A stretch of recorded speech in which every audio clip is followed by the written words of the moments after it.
From Montana's news leader, this is the MTN Noon News. And good afternoon. Thanks for joining us on this Tuesday. I'm Andrea Lutz. All eyes are on the United Kingdom as they roll out the Pfizer COVID-19 vaccine.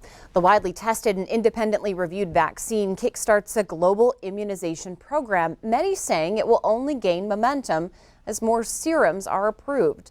The first shot was given this morning to a woman about to turn 91 years old. The first 800,000 doses are going to those hospitalized over the age of 80 and nursing home workers. And we're learning more about how the COVID-19 vaccine will be distributed when it arrives in Montana. Governor Steve Bullock saying he expects the first round of the Pfizer vaccine to be delivered in mid-December. The vaccines come in boxes of 975 and Benefice Health System in Great Falls. Those officials say they expect to receive at least one box. Benefice has enough cold storage to store as many vaccines as they receive, though. And now that the timeline is becoming more clear, officials are working on specifics like where to administer the vaccines. Starting to look at space where the vaccines will be able to be administered, as well as, starting to think about the planning process of how people will schedule the vaccines, given that they'll need 2 different doses, how all of that's going to work. We have pretty limited information at this point in time, so planning what we can with what we know. Huston also says Benefice hopes to hear more from the state soon about who should receive those first vaccines. The hospital has over 3,300 employees, yet they don't know how many vaccines they will actually initially receive. Across Montana, MTN reports 728 new COVID-19 cases today. The statewide death toll is inching closer to that 800 mark, and there are nearly 17,000 active cases. More than 52,000 people, though, have recovered. Starting this week, anybody who lives or works in Big Sky is able to receive a free asymptomatic COVID-19 test.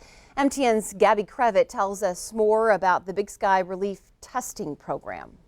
The concept is simple. Free COVID-19 testing for people not showing symptoms who either live or work in Big Sky. Partners say it's a way to help keep the community healthy and keep businesses open as the winter ski season approaches. We have tons of people who live and work here that depend on this visitor economy, and this is a way that we can ensure that that stays open this winter. Partners in the effort say everybody and anybody connected to Big Sky should get a test. It's easy, free, with a quick 24 to 48 hour turnaround time. We worked really closely with our county health departments in the state of Montana and DPHHS to ensure that our program is going to be supplemental to the overall challenges that Montana has faced with COVID-19. Positive cases will be reported to the county, and Bozeman Health Deaconess Hospital is helping support the program with contact tracing services. This is a $4.5 million program that would not be made possible without support of members in the community. 25% of the program has been funded through our philanthropic partnerships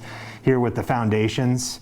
In Big Sky, 25% of the partnership is public funds through the Big Sky Resort Area District and Visit Big Sky.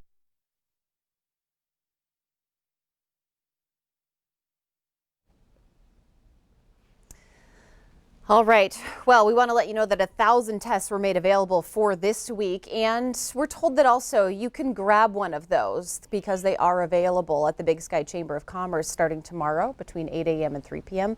450 tests will be available for the following weeks from Big Sky. All right. Lawmakers are looking at passing a short-term spending bill to cover COVID-19 relief and avoid a government shutdown that looms for this weekend. The House is set to vote on a stopgap measure tomorrow. It'll likely pass, but it's worth $1.4 trillion and would cover immediate coronavirus spending like vaccine distribution. A $900 billion measure still on the table for more long-term COVID-19 relief.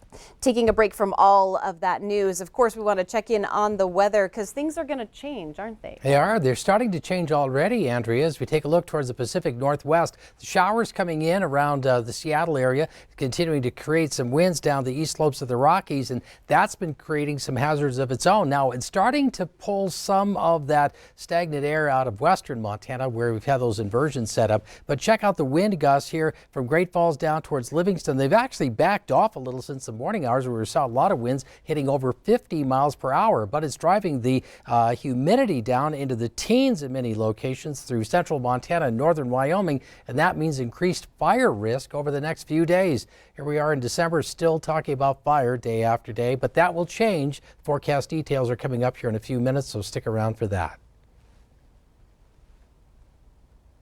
All right, Ed, thanks for that. Well, a crime alert for those living in the Bonner area. Missoula authorities are searching for what they're saying is a dangerous suspect believed to be connected to a dozen thefts in the Lolo area. The Missoula County Sheriff's Office is looking for 19-year-old Traylon James Laughley, and they were tracking him in the West Riverside area. He is believed to be armed and dangerous, and they say do not approach him. Deputies were executing a search warrant when he fled on foot. A slowdown is expected to come on Jackrabbit Lane in Belgrade. That's what officials say as a new speed limit is going up. The new speed limit signs were put up this week. Gallatin County commissioners requested Jackrabbit go down to 55 miles an hour north of Durston and south of Pollywog Lane. Gallatin County and the city of Belgrade requested slower speeds for West Main too in Belgrade. It will now be 35 miles an hour. There could be some minor delays while those signs are being put up. After months of back and forth negotiations, a verbal agreement is reached between the city of Whitefish and Whitefish Fire to provide service to rural areas. It's a 5-year deal, including a 4% increase every year during the contract, and it also includes a one-time payment of $100,000 made to the Rural Fire Service to assist the city with equipment purchases. This comes after board members discussed a possible split in service to establish a volunteer fire department. But Whitefish residents, they voiced concerns. Whitefish city officials say the rural area amounts for 40% of fire calls a year. Now, the Whitefish City Council approved that interlocal agreement, giving the city headway to now make the agreement permanent. A popular film festival benefiting Great Falls Ski Patrol is going virtual. We're talking about the Banff Film Festival. It's normally held at the Civic Center on the first stop of its world tour. But because of the pandemic, you'll have to watch those films now online. The festival covers a variety of topics, including national parks and extreme sports, and a portion of every ticket sold will go to the Ski Patrol. All right, coming up next on your new news, soon school is going to be out across the state for the holidays, but many are concerned about food. We're going to dish out how families can still find a balanced, regular meal. But first, Ed is back in with a look at that statewide weather forecast.